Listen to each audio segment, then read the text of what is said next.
nos metemos de lleno en el mundo de las funciones. Va a dar para muchas series de vídeos y lo que tenemos que hacer es empezar por el principio de todo, que es ¿qué es una función? Es muy importante comprender lo que es, más allá de que aprendamos a escribir con cierta formalidad y a hacer las cosas bien. En matemáticas es muy importante comprender lo que se está haciendo. Una función en matemáticas es un aparato, así que vamos a desembalar nuestro aparato. Nuestro aparato tiene un nombre, ¿vale? Habitualmente suele ser una letra minúscula y seguramente la letra que más utilicemos sea f. Mi función es la función f. ¿Y qué hace mi función f? Bueno, pues mete unos números por aquí y salen otros números por acá. Es decir, transforma números. Yo le meto un 3 y sale un 7. Y luego meto un 5 y sale un 11. Vale, pero no voy a tener que, es decir, ¿cómo hacemos esto? Os cuento qué va a salir para todos y cada uno de los números, no tiene mucho sentido. Hay que empezar por el principio del todo. Primero hay que saber qué números puedo usar.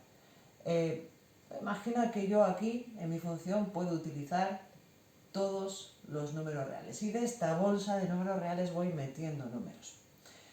Y también debería de dejar claro qué cosas pueden salir. Van a salir otros números y, bueno, pues en muchísimas ocasiones mi función mete números reales y saca números reales. Formalmente lo escribiríamos así, como que mi función va desde el conjunto R hasta el conjunto R. Lo de función se puede escribir aquí delante o se puede escribir aquí encima. Es esto, simbólicamente escrito es esto. Yo cojo un conjunto de números reales, los hago pasar por mi función y sale otro conjunto de números reales. Pero una regla fundamental, yo meto un número y, bueno, vale, puede que incluso no me funcione, pero lo que nunca, jamás, bajo ningún concepto puede ocurrir es que yo meta un número y salgan dos. Vale, meto un número, solo sale un número máximo. Así que es cierto que a veces meto un número, se me descacharra la máquina y no me funciona y no sale nada. Vale, ¿puede llegar a ocurrir eso? Sí. ¿Que salgan dos? Nunca.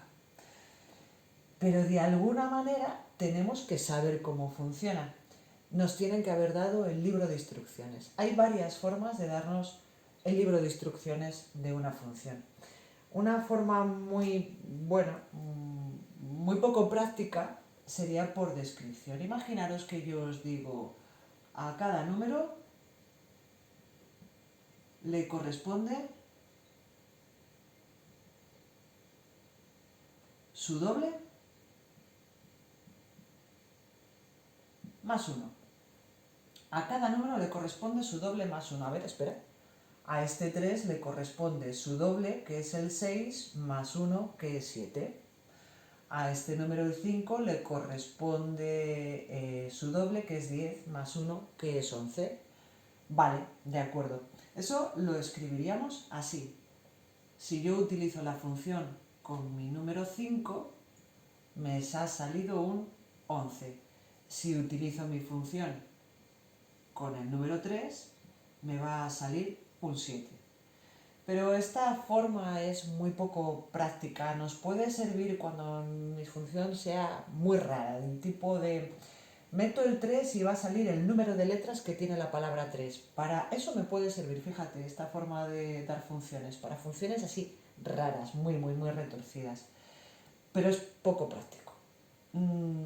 También en muchas ocasiones nos vamos a encontrar con esto, con una tabla de valores. Esto es cuando mi función es, por ejemplo, una observación de un hecho empírico. Yo he decidido ir viendo qué temperatura, y ahora voy a bautizar a mi máquina con la letra T de temperatura, ha habido a las 8 de la mañana. Y a las 8 de la mañana había pues 7 grados. Pero luego a las 9 resulta que ya había pues 10 grados y luego todavía siguió subiendo un poquito más la temperatura a las 10 fue de 11 grados. ¿Veis? mi función ahora es una función que proviene de la observación y entonces yo puedo ir haciendo una tabla de valores que iría escribiendo así. En una primera columna pondría las horas y en una segunda columna pondría la temperatura que hacía a esa hora. 7, 10, 11. Pero yo no sé la ley que hay para poder calcular el resto de las temperaturas. De hecho, es una obsesión en meteorología, intentar no ya calcular, sino predecir cuál podría ser una temperatura bastante aproximada a la que ocurrirá después. ¿Y cómo lo harán? A lo mejor tiene algo que ver con todo esto. A lo mejor trabajan con funciones. Puede. Bueno, las dos que más nos van a interesar, la expresión analítica, esta sí que nos es muy útil. Vamos a utilizar una escritura muy similar a esta. ¿Y si yo digo que mi función va a valer para cualquier número que se me ocurra el doble de ese número más 1? ¿Y si lo pongo así? Bueno, pero esto de los cuadraditos se escriben mal. Esperad, ¿y si en vez de un cuadradito utilizo la letra X? La función para cualquier número que se me ocurra será el doble de ese número más 1. Esto es lo que llamamos la expresión analítica y es tremendamente útil, porque en el momento en el que nos familiaricemos con las expresiones analíticas más habituales, solo con ver esto sabremos propiedades de nuestra función, su comportamiento.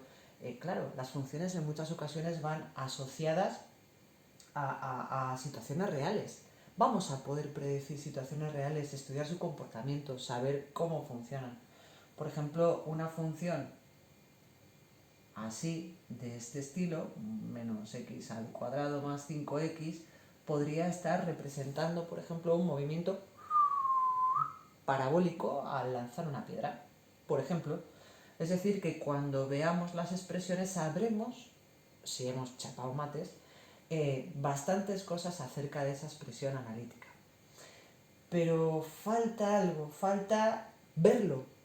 Y para poder verlo, pues veréis, en muchísimas ocasiones en vez de hablar de f de x, se habla de la letra y. Me es indistinto.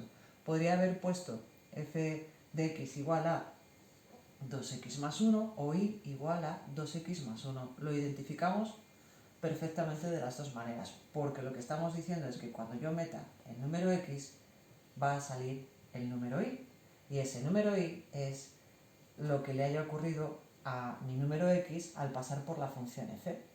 Vale, así que y f de x es lo mismo, y es el número que sale, f de x es lo que ha salido al meter la x. Bueno, pues fijaros lo que vamos a hacer. Yo voy a representar en una recta real.